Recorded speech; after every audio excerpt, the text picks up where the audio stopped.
Hello मुलांना, आज आपण 1.4 बी स्मार्ट हा लेसन चालू करतो आहे.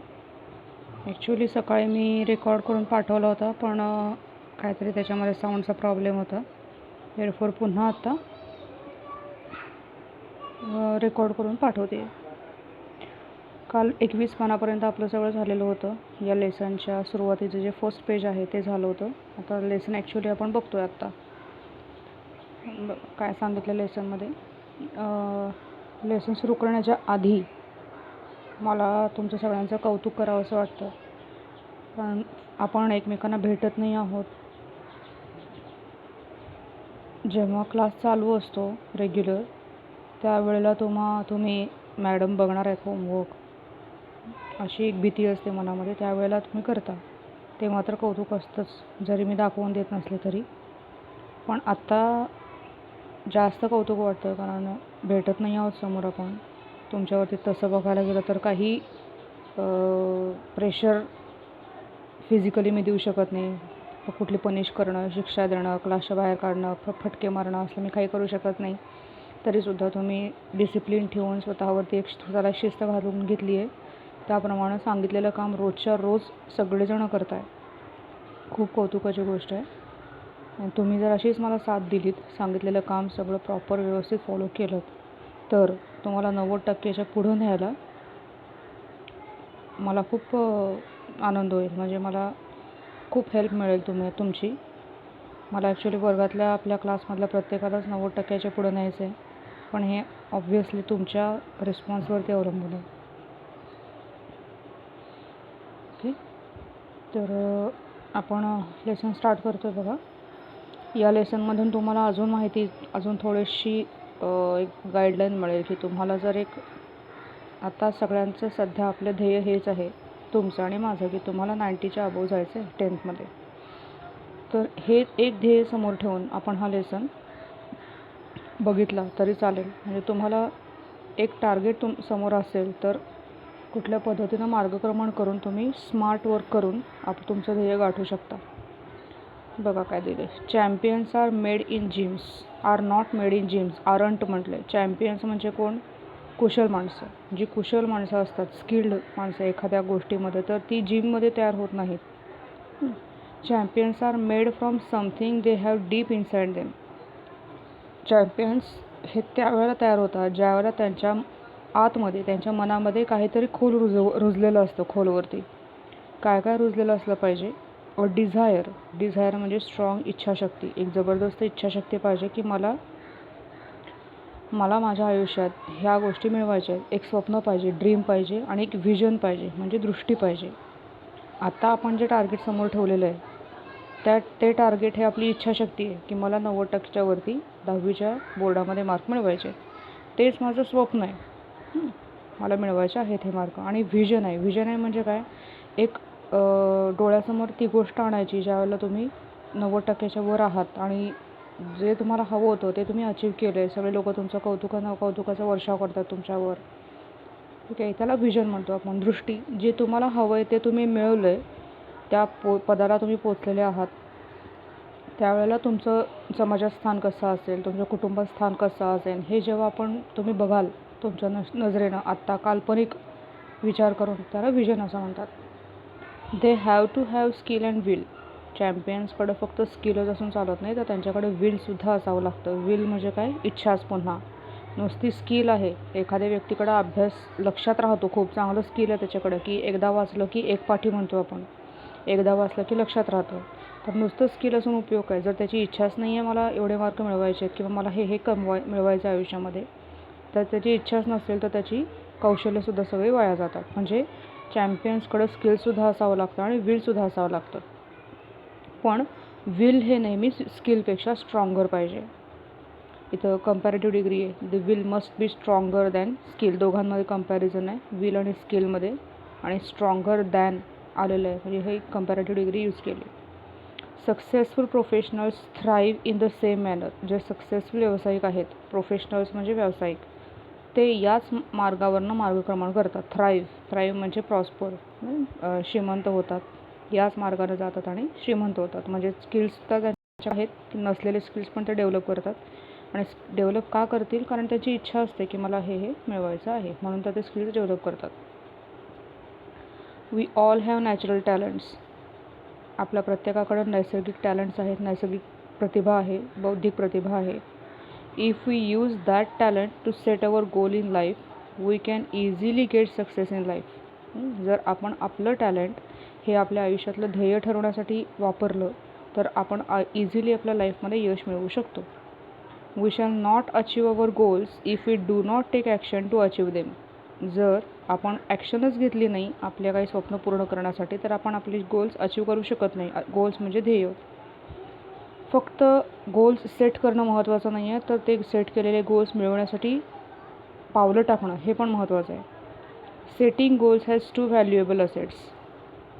ध्येय ठरवणं यामध्ये 2 गोष्टी महत्त्वाच्या आहेत, मौल्यवान आहेत. कुठल्या गोष्टी 2 महत्त्वाच्या आहेत? अ सेन्स ऑफ ओरिजिनॅलिटी, म्हणजे जे ध्येय तुम्ही ठरवाल ते तुमचं स्वतःचं असलं पाहिजे, तुमची स्वतःची ती इच्छा असली पाहिजे. मैत्रिणीनं असं केलेलं आहे म्हणून मला तसं करायचं आहे, आई सांगते आहे म्हणून मला तसं करायचं आहे, किंवा आणि कोणीतरी सांगते आहे म्हणून मला तसं करायचं आहे, असं न होता तुम्हाला स्वतःला आतून स्वतः वाटलं पाहिजे. ओरिजिनल तुमचं ध्येय पाहिजे ते, हे पहिलं महत्त्वाचं गोष्ट आहे. आणि दुसरं आहे a stepping stone to illuminate the path. आणि ते ध्येय मिळवण्यासाठी तुम्ही तुमचा मार्ग प्रकाशमान करणं. एल्युमिनेट करणं म्हणजे प्रकाशमान करणं. ह्या 2 गोष्टी महत्त्वाच्या आहेत. म्हणजे गोल तर ठरवलं गेलं पाहिजे ते तुमचं स्वतःचं पाहिजे, आणि नुसतंच ठरवायचं नाही आहे, तर ते मिळवण्यासाठी तुम्हाला काय काय गोष्टी करता येतील, प्रयत्न कुठले कुठले करता येतील ह्याचा विचार करून ती ॲक्शन घेणं हे सुद्धा महत्त्वाचं आहे. Goals put one at the helm of life. At the helm of म्हणजे काय? In charge of. ध्येयांमुळं माणसाचा स्वतःच्या लाईफवरती कंट्रोल येतो, चार्ज घेतो तो स्वतःच्या लाईफचा. Pursuing them acknowledges a better future situation, ज्याच्यामुळं त्यांचं भविष्य चांगल्या प्रकारे घडायला मदत होते. They help to steer a course of life rather than simply drifting along and letting things happen. अशी माणसं जी स्वतःचं भविष्य घडवतात ते त्या पोझिशनला का पोचतात? कारण त्यांनी स्वतःच्या आयुष्याचं स्टिअरिंग व्हील हे स्वतःच्या हातात ठेवलेलं असतं. आता स्टिअरिंग व्हील म्हणजे काय? गाडी चालवताना ड्रायव्हर जे चाक फिरवतो हाताने त्याला स्टिअरिंग व्हील म्हणतात. म्हणजे ज्याप्रमाणे तो त्या चाकाची दिशा देतो त्याप्रमाणे गाडीला दिशा मिळते. म्हणजे जसं आपण आपल्या आयुष्याचं स्टिअरिंग व्हील आपल्या हातात जर असेल तर आपण जे हवं आहे आयुष्यामध्ये ते घडवू शकतो. रादर दॅन सिम्पली ड्रिफ्टिंग म्हणजे ढकलत जाणं. चाललं आहे तसं चालू राहण्यापेक्षा, ढकलत राहण्यापेक्षा आपण आपल्या आयुष्याची दिशा आपण ठरवली तर आपण यशस्वी होऊ शकतो. आणि हे सगळं सक्सेसफुल माणसं करतात, स्वतःच्या लाईफचा कंट्रोल स्वतःच्या हातामध्ये ठेवतात. Setting goals may appear easy but for some it is quite challenging. ध्येय ठरवणं हे सोपं वाटताना सोपं वाटतं, पण काही जणांसाठी ते सुद्धा चॅलेंजिंग आहे. का चॅलेंजिंग आहे? तर त्यांना अपयशाची भीती वाटते. Fear of failure may be avoided in absence of any goals. अपयशाची भीती, मला जमेल का नाही, मला करता येईल का नाही, मी अपयशी झालो तर काय होईल, मला कोण काय म्हणेल का, ही जी भीती आहे या भीतीमुळंच काही लोक ध्येय ठरवत नाहीत. After all one has to decide what one wants to achieve in the end. प्रत्येकाला शेवटी हेच ठरवायचं आहे की मला आयुष्यात शेवटी मिळवायचं काय आहे. टू अकम्प्लिश गोल्स, मग हे ध्येय जेही असेल ते ठरवण्यासाठी एक्सपर्ट लोक जे आहेत त्यांनी 5 स्टेप अप्रोच दिलेला आहे. 5 स्टेप्स तुम्ही फॉलो करा. त्या स्टेप्सनी तुम्ही गेला तर तुम्ही तुमच्या आयुष्यातलं कुठलंही ध्येय साध्य करू शकाल. Smart goals are a methodology of thinking that helps people reach success. Smart हा शब्द जो आहे ते स्मार्टचं ॲक्रॉस्टिक तयार केलेलं आहे. काल तुम्ही ॲक्रॉस्टिक्स तयार केलेले आहेत फ्रेंडचं किंवा कुठली बघितली होती आपण, तर इथं स्मार्टचं ॲक्रॉस्टिक इथं तयार केलेलं आहे. S for specific, M for measurable, A for achievable, R for realistic and T for time bound. तर ह्या 5 शब्दांमध्ये गुपित आहे की तुमचं गोल कसं असलं पाहिजे आणि तुमची मेथड कशी असली पाहिजे. ह्यालाच 5 स्टेप अप्रोच म्हटलेलं आहे. पहिला अप्रोच आहे तो स्पेसिफिक. त्याच्यात काय दिलं आहे? Specific involves identifying a specific area for improvement. एखाद्या ठराविक एरियामध्ये तुमचं ध्येय निश्चित करा. एक ठराविक एरियामध्ये. मग तुम्हाला कुठल्या एरियामध्ये रुची आहे? खेळामध्ये रुची आहे, अभ्यासामध्ये रुची आहे, किंवा कलेमध्ये कुठल्या तरी रुची आहे, चित्रकलेमध्ये आहे, किंवा रांगोळीमध्ये आहे, कुठलीही कला असेल, कुठलीही गोष्ट असेल, तर ज्याच्यामध्ये तुमचं नैपुण्य आहे त्या एरियामध्ये तुम्ही तुमचं ध्येय निश्चित करा. जेवढा तुमचा क्षेत्र निश्चित असेल, ज्या एरियामध्ये तुम्ही जेवढं क्षेत्र निश्चित असेल, जेवढा एरिया निश्चित असेल, तुम्हाला एक टार्गेट आहे की मला या क्षेत्रामध्ये काहीतरी ध्येय माझं हे गाठायचं आहे, तर त्यावेळेला तुम्हाला मार्ग आखणं सोपं जातं. It makes it easier to set parameters and work towards the goal. For example, जेव्हा आपल्याला घर बांधायचं आहे, तर घर बांधण्यासाठी आपलं ध्येय काय झालं की घर बांधणं. मग घर बांधण्यासाठी आपल्याला मटेरियल कुठलं लागेल, ते रॉ मटेरियल कुठनं मिळेल, मग ते मटेरियल आणल्यानंतर किती खोल्यांचं घर बांधायचं त्याचं प्लॅनिंग केलं, किती दिवसांमध्ये ते होईल, ह्या सगळ्या गोष्टींची आखणी करायला सोपं जातं. ठीक आहे, किती काळ लागेल हे सगळं आपल्याला प्लॅन करायला सोपं जातं. म्हणजे एक स्पेसिफिक गोल पाहिजे तुमचं एका ठराविक क्षेत्रामधलं. ठीक आहे, आत्ता आपण कुठलं ध्येय ठरवलं आहे की तुम्हाला 90% पुढं जायचं आहे. दुसरा आहे मेजरेबल. मेजरेबलचा अर्थ काय? Quantifying goals provide specific ways to track progress against goals. म्हणजे आता 90% हे आपल्याला बोर्डाला मिळवायचे आहेत, पण डायरेक्ट आपल्याला तीच एक्झाम द्यायची नाही आहे. आधीमध्ये आपल्याला बऱ्याच टेस्ट येतात, शाळेमध्ये येतात, क्लासमध्ये येतात. तर त्या टेस्ट हे आपले बेंचमार्क्स म्हणून वापरायचे आहेत. ठीक आहे, म्हणजे आता समजा 7 तारखेला आपली जी टेस्ट आहे, तर त्या टेस्टमध्ये तुम्हाला 80% मार्क मिळाले, 90च्या पुढं मार्क मिळाले, तर तुम्ही तुमच्या प्रोग्रेसच्या दृष्टीनं दिशेनं योग्यप्रमाणे चालले आहात. प्रत्येक टेस्टला आपले मार्क काढायचे. म्हणजे हे बेंचमार्क्स आहेत, छोटे छोटे टार्गेट्स. आता सध्या पहिल्यांदा तुमचं टार्गेट कुठलं पाहिजे? 7 मेची परीक्षा. 7 मेच्या परीक्षेमध्ये तुम्हाला 90% पुढं जायचं आहे. जेव्हा तुम्ही 90%च्या पुढं जाल त्या परीक्षेमध्ये, तेव्हा तुमचा पहिला बेंचमार्क झाला की हां, मला इथंपर्यंत मी माझी प्रोग्रेस चांगली केलेली आहे. ठीक आहे, म्हणजे हे मेजर करता येतं तुम्हाला. तुमचं जे यश आहे, तुम्ही ज्या ध्येयाच्या दृष्टीनं चाललेले आहात, तर त्या ध्येयाच्या दृष्टीनं तुम्हाला मेजर करता येतं वर्क तुमचं. त्याला मेजरेबल म्हणतात. म्हणजे तुमचं ध्येय हे असं पाहिजे की जेणेकरून तुम्ही तुमची प्रगती त्याच्यामध्ये मोजू शकता, मापू शकता. बेंचमार्क म्हणजे कळलं का? स्टेप्स आहेत, एक स्टेप्स. एक स्टेप झाली 7 तारखेची एक्झाम, त्यानंतर पुढची जी समजा शाळेची एक्झाम आली, युनिट टेस्ट आली, तर ते तुमची दुसरा बेंचमार्क असेल, त्यामध्ये सुद्धा तुम्हाला 90%च्या पुढे जायचं आहे.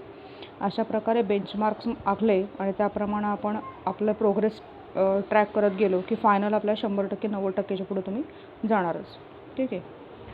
व्हाईल प्लेईंग फुटबॉल, समजा एखादी व्यक्ती फुटबॉल खेळते, तर त्याचा एक्झॅक्ट रोल काय असेल, त्याचं काम काय आहे त्याच्या टीममध्ये, त्याची पोझिशन कुठं आहे, त्याला कुठं उभं राहायचं आहे, हे क्लिअर त्याला माहिती असेल, तर तो त्याप्रमाणे आपला डाव टाकू शकतो. तसंच तुम्ही जर येणाऱ्या परीक्षेमध्ये 7 तारखेच्या परीक्षेमध्ये 90%पर्यंत नाही पोचलात, त्याच्या पुढं नाही गेलात, तर तुम्हाला कळू शकतं की आम्हाला अजून काय करायला पाहिजे, म्हणजे आपण पुढच्या येणाऱ्या परीक्षेमध्ये 90च्या पुढे जाऊ शकतो. हे मेजर करता यायला पाहिजे, असं आपलं गोल पाहिजे. पुढचं आहे अचिवेबल, मिळवता येईल असं. तुम्ही समजा असं गोल ठरवलं की मला चंद्रावरती जायचं आहे. ठीक आहे, चंद्रावरती जायचं असं ठरवलं, तर ते अचीव करता येईल का? ठीक आहे, मग अचीव करता येण्यासाठी सुद्धा भरपूर आपल्याला म्हणजे तसं बघायला गेलं तर एक इमॅजिनेबल गोल आहे. किंवा समजा तुम्ही ठरवलं की मला परग्रहावरती कुठेतरी राहायला जायचं, तर हे अचिवेबल गोल नाही आहे. एका ठराविक पिरियडमध्ये तुम्हाला साध्य करता येईल असं गोल ठेवलं पाहिजे. अचिवेबल म्हणतात, मिळवता येईल असं. Setting goals that can be completed in the designated period of time. Designated म्हणजे ठरवलेल्या वेळेमध्ये तुमचं ध्येय तुम्हाला साध्य करता यायला पाहिजे. आत्ता तुमची ठरवलेली वेळ काय आहे? 7 तारखेची परीक्षा. आणि फायनल गोल काय आहे? बोर्डाची परीक्षा. Often, these goals may act like stepping stones to help meet broader goals that further define a career. मी आता सांगितल्याप्रमाणे हे जे छोटे छोटे गोल्स आहेत, शाळेची घटक चाचणी, सामूहिक परीक्षा, मग नंतर प्रिलिम्स येतील, ह्या स्टेपिंग स्टोन्स आहेत. म्हणजे एक पायऱ्या आहेत ज्यामुळे तुम्ही फायनल गोलच्या दृष्टीनं प्रयत्न करताय. As students we can't become a president. तुम्ही मुलं आहात, विद्यार्थी आहात. आज जर तुम्ही आत्ता सध्या तुमचं ध्येय हे तुमच्या लेवलचं पाहिजे. आज जर तुम्ही म्हणाला की मला भारताचा राष्ट्रपती व्हायचं आहे, मला पंतप्रधान व्हायचं आहे, but can hope to reach those heights in future. फ्युचरमध्ये तुम्ही ते करू शकाल, पण सध्याचं ध्येय काय तुमचं? आत्ता मी सांगितलं तसं. त्यानंतर realistic. It is important to create goals that are within one's current skill set area or of expertise. म्हणजे तुमचं जे ध्येय तुम्ही जे ठरवणार आहात ते असं पाहिजे जे तुम्हाला अचीव करता येईल, जे म्हणजे तुमच्याकडे ती स्किल्स आहेत आणि तर तुम्ही करू शकता. ठीक आहे, समजा तुम्ही म्हटलं की मला अंतराळामध्ये जायचं आहे, तर त्यासाठी तुम्हाला टेक्नॉलॉजीचा अभ्यास केला गेला पाहिजे, स्पेसचं माहिती पाहिजे. मग ती स्किल्स तुमच्याकडे आहेत का? ती जर स्किल्स तुमच्याकडे असतील तर तुम्ही ते टार्गेट ठेवा की मला स्पेसमध्ये जायचं आहे, नासामध्ये काम करायचं आहे. ठीक आहे, म्हणजे तुमच्याकडं जी स्किल्स आहेत त्या स्किल्सवरून तुम्हाला ठरवता यायला पाहिजे की तुम्हाला गोल कुठलं मिळवायचं आहे. Building expertise takes time. Expertise म्हणजे कौशल्य. एखाद्या गोष्टीमध्ये स्किल मिळवणं, एक्सपर्टाईज मिळवणं, कौशल्य मिळवणं ह्याला वेळ लागतो. So expecting to become an expert in short amount of time is unrealistic. त्यामुळं एखाद्या कुठल्याही फील्डमध्ये एक्सपर्टाईज मिळवणं म्हणजे कौशल्य आत्मसात करणं छोट्या कालावधीमध्ये हे अनरिअलिस्टिक आहे, अवास्तविक आहे. ठीक आहे. Being realistic will make it easy to be successful at attaining goals. Being realistic will make it easy to be successful at attaining goals. If defensive and not aggressive, the goal perhaps lacks realism. Defensiveचा अर्थ काय? जस्टिफिकेटिव्ह म्हणजे कारण देणारं. जर तुम्ही एखादं ध्येय नाही मिळवू शकताय किंवा रिअलिस्टिक नाही आहे तुमचं ध्येय आणि तुम्ही कारणं देत बसलाय तर तुम्ही तुमचं ध्येय कधीच साध्य करू शकणार नाही. We must have the clear picture in mind and must have ability to adhere to that picture. तुमच्या मनामध्ये एक पिक्चर क्लिअर पाहिजे की मला हे मिळवायचं आहे, मला हे टार्गेट पूर्ण करायचं आहे आणि त्या पिक्चरला तुम्ही ॲडहर करून बसलं पाहिजे. ॲडहर म्हणजे चिकटून बसलं पाहिजे, बाइंड होऊन बसलं पाहिजे. त्याच्यातनं कधीही ढळता कामा नये किंवा तुमची ही जी इच्छाशक्ती आहे किंवा तुमचा जो निर्णय आहे तो कधी बदलता कामा नये. अशा प्रकारचे आपले ध्येय पाहिजे. आणि लास्ट आहे ते टाईम बाउंड म्हणजे ठराविक टाईम दिला गेला पाहिजे. एखाद्या व्यक्तीला वजन कमी करायचं असेल, ती म्हणते मला 10 किलो वजन कमी करायचं आहे, पण 10 किलो वजन कधीपर्यंत कमी करायचं आहे हे जोपर्यंत ठरवत नाही तोपर्यंत त्या ध्येयाला काही अर्थ नसतो. मग ती व्यक्ती 2 वर्ष घेईल, 10 वर्ष घेईल, त्याला काही अर्थच नाही बाबा. ठीक आहे, म्हणजे कुठलंही ध्येय हे टाईम बाउंड पाहिजे, ठराविक वेळेमध्ये. या वेळेपर्यंत मला हे ध्येय साध्य करायचं आहे. Establish time parameters around each goal. प्रत्येक ध्येय जे तुमचं आहे त्याला एक टाईम घालून द्या, ज्यामुळे तुमचा फोकस वाढेल त्याच्यावरचा. And accountability. To reduce weight we know how to go about it. जर वजन कमी करायचं आहे तर आपण कसं कमी करायचं हे माहिती आहे. कधीपर्यंत कमी करायचं हे आपण ठरवायचं. कन्सिस्टंटली प्रयत्न करायचे. म्हणजे कंटिन्युअसली न थांबता न थकता जोपर्यंत आपले ध्येय साध्य होत नाही तोपर्यंत कंटिन्यू काम करत राहायचं. जेव्हा ते रिॲलिटीमध्ये येईल त्यावेळेला आपण ध्येय साध्य केलेलं असतं. मग तो एक्सरसाइज असेल, डाएट असेल, स्ट्रेस फ्री थॉट्स असतील, तणावरहित विचार असतील, हे सगळ्यांचा परिणाम हा आपल्या वेट लॉसवरती होत असतो. All these have to be practiced and implemented without hesitation, doubt or indifference but within a deadline.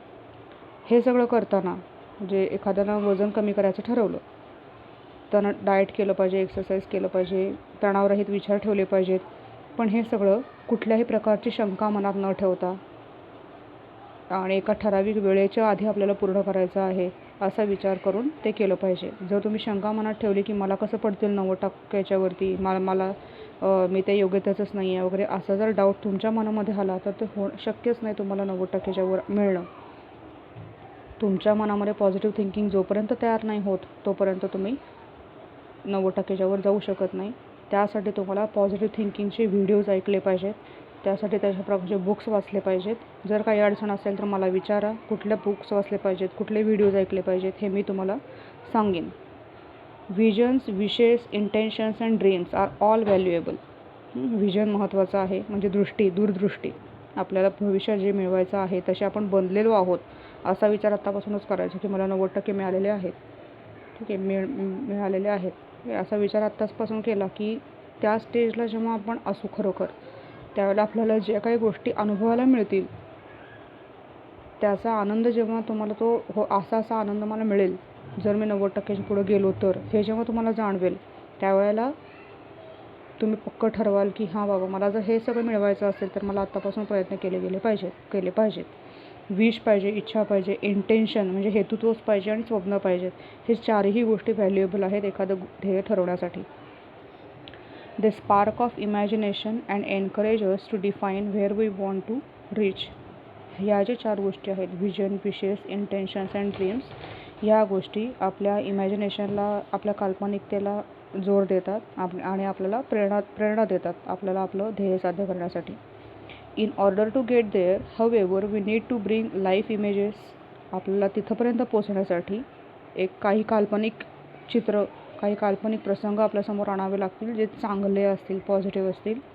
Down to earth and plan to execute our strategies. Down to अर्थचा अर्थ काय, रिअल, जे रिअल होणार आहेत, ज्या real गोष्टी असतील त्याच तुम्हाला डोक्यामध्ये आणायच्या आहेत, त्याच तुम्हाला नजरेसमोर आणायच्या आहेत. मगाशी मी म्हटलं त्याप्रमाणे सगळे तुमच्या तोंडात पेढे भरवत आहेत. आपल्या घराण्यात आजपर्यंत कोण 90च्या पुढे गेलं नाही, तू जाऊन दाखवलं, अशा शब्दात तुमचं कौतुक करतायत. त्यानंतर ते ध्येय एक्झिक्यूट करायचं आहे, म्हणजे प्रत्यक्षात आणण्यासाठी एक प्लॅन आखायचा आहे, ते महत्त्वाचं आहे. अवर स्ट्रॅटेजीज म्हणजे तुमची जी तत्त्व आहेत ती तत्त्व पाळायची आहेत तुम्हाला. Quality and quantity of energy we put forth directly impact the results. आपण ज्या क्वालिटीनं काम करतो आणि ज्या क्वांटिटीनं काम करतो, क्वालिटी आणि क्वांटिटी दोन्हीसुद्धा दोन्हीचा सुद्धा परिणाम आपल्या फायनल रिझल्ट्सवरती पडत असतो. Life is something like a trumpet. Trumpet हे एक म्युझिकल इन्स्ट्रुमेंट आहे, वाद्य एक. त्याच्याशी लाईफची तुलना केलेली आहे. इथं बघा सिमिली हे लाईफ आणि ट्रम्पेट यांच्यामध्ये कंपॅरिझन आणि लाईक हा शब्द आलेला आहे. सिमिली फिगर ऑफ स्पीच आहे. Life is something like a trumpet. If we don't put anything in. जर आपण त्या ट्रम्पेटच्या आतमध्ये काही नाही घातलं, म्हणजे काही त्याला सूर नाही दिला, तर त्याच्यातनं बाहेर संगीतच निर्माण होणार नाही. Success is a walk in the dark.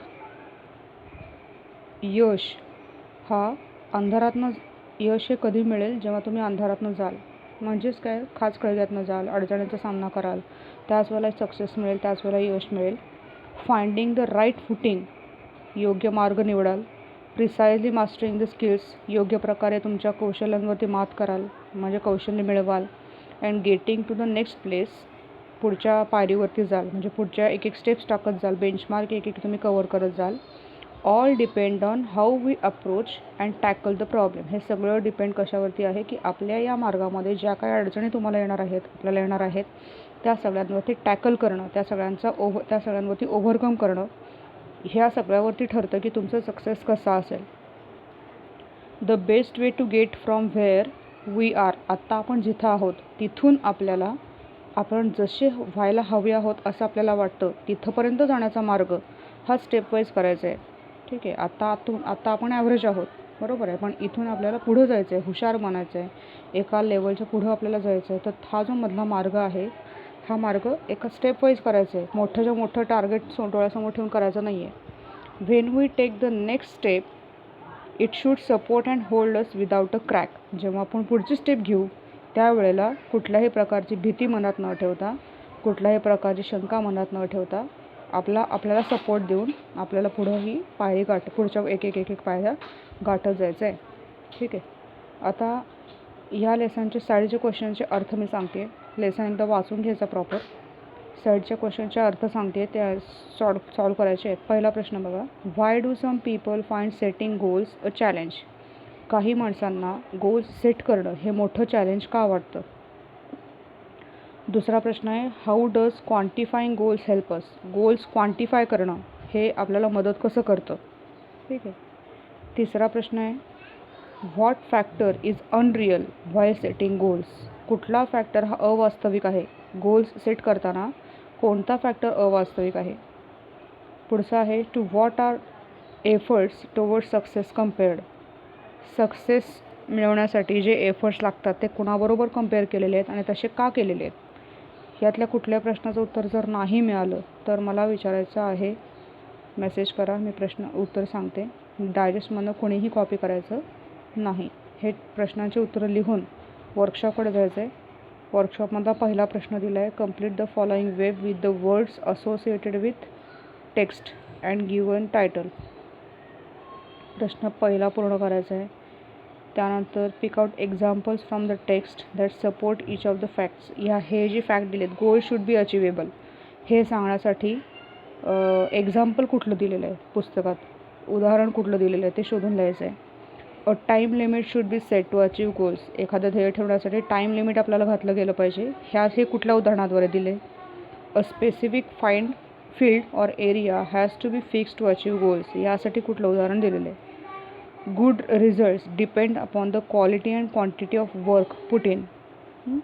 आपल्या कामाचं चांगला परिणाम मिळवायचा असेल तर तो परिणाम आपल्या क्वालिटी आणि क्वांटिटी ऑफ वर्कवरती डिपेंड आहे. यासाठी कुठलं उदाहरण दिलं आहे. आणि बेंचमार्क, आपल्याला आपल्या प्रगतीचं मोजमाप करता यावं यासाठी बेंचमार्क गरजेचं आहे. यासाठी कुठलं उदाहरण दिलेलं आहे. प्रश्न दुसरा पण पूर्ण करायचा आहे. प्रश्न तिसरा पूर्ण करायचा आहे, कम्प्लीट द सेंटेन्सेस. त्यानंतर चौथा नका करू. पाचवा स्पीच आहे, draft a speech, discuss in group each block and make notes about it. How can I draft an impressive speech? ठीक आहे. मी ह्याचा अर्थ काय बघा, हे टायटल आहे, how can I draft and interesting speech. मी एक इम्प्रेसिव्ह स्पीच कसं तयार करू, हे टायटल आहे. ठीक आहे. म्हणजे भाषण द्यायचं आहे तुम्हाला, तर ते भाषण माझं कसं तयार केलं गेलं पाहिजे, मी ते भाषण कसं तयार करू, यासाठी काही पॉईंट्स दिलेले आहेत. ह्याचं उत्तर मी पाठवते तुम्हाला, ते नंतर लिहून घ्या. प्रश्न पाचवा आत्ता नाही पाठवत आहे, उद्या पाठवते. प्रश्न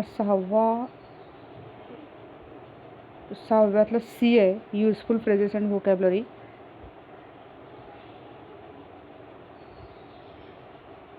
हा पण मी पाठवते. सातवा तुम्हाला करायचा आहे. सातवा प्रश्न, dos and don'ts for delivering a speech. भाषण देताना कुठल्या कुठल्या गोष्टी करायच्या हे डूजमध्ये लिहायचं आहे आणि कुठल्या गोष्टी नाही करायच्या ते डोंट्समध्ये लिहायचं आहे. डूजमध्ये काय दिले, टॉक स्लोली, भाषण करताना हळूवार बोला, ओरडत बोलू नका मोठमोठ्यानं. एम्फसाइज कीवर्ड्स, महत्त्वाच्या गोष्टींवरती भर द्या. एम्फसाइज करा म्हणजे भर द्या. मग अजून 4 ते 5 गोष्टी तुम्हाला डूजमध्ये लिहायच्या आहेत. डोंट्समध्ये काय दिलं आहे, डोंट मंबल म्हणजे पुटपुटू नका, तोंडात बडबडू नका. जे शब्द आहेत ते क्लिअरली लोकांना ऐकू जाऊ देत. Don't look up or down, वरती आणि खाली बघू नका, प्रेक्षकांकडे बघा, खाली आणि वरती बघू नका. हेच तुम्ही डूजमध्ये कसं लिहू शकता, लुक ॲट द ऑडियन्स, असं डूजमध्ये लिहू शकता.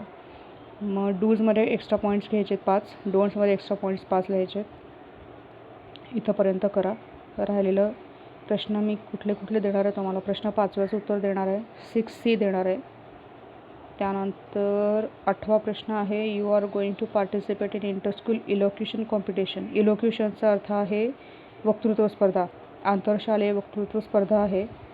द सब्जेक्ट कुठला दिलं आहे, how to achieve success in life, आयुष्यामध्ये सक्सेस कसे मिळवावं याच्यावरती तुम्हाला एक वक्तृत्व स्पर्धा आयोजित केलेली आहे आणि त्याच्यात तुम्ही पार्टिसिपेट करताय. तर तुम्हाला स्पीच तयार करायला सांगितलं आहे, हे पण मी देते करून. प्रश्न 8वा. त्यानंतर 9वा प्रश्न आहे, project your goals this year is so successfully pass from secondary school. आता आपण ठरवलेलंच आहे की सेकंडरी स्कूल म्हणजे तुमची 10thमधनं तुम्हाला सक्सेसफुली पास व्हायचं आहे. आपल्याला फक्त सक्सेसफुली पास व्हायचं नाही आहे, अबव 90 जायचं आहे. So let us B smart and note down the following. Number of unit, specific area, measurable, हे पण मी लिहून देते तुम्हाला. 9वा क्वेश्चन पण मी लिहून देते. 9वा प्रश्न सगळाच लिहून देते. ओके. लँग्वेज स्टडी पण आपण काय आहे, लँग्वेज स्टडी तुम्ही करून टाकू शकता. याच्यात बघा इथं काय सांगितलं आहे, underline the gerund or participle, present participle. हे आपण नंतर ग्रामरच्या वेळेला कवर करू, हे आत्ता नको, जास्त लोड होईल एकाच दिवशी. फक्त तुम्हाला कुठले जेवढे मी सांगितलेले आहेत ते सगळे लिहून मला पाठवून द्या. ओके, थांबूया मग आपण.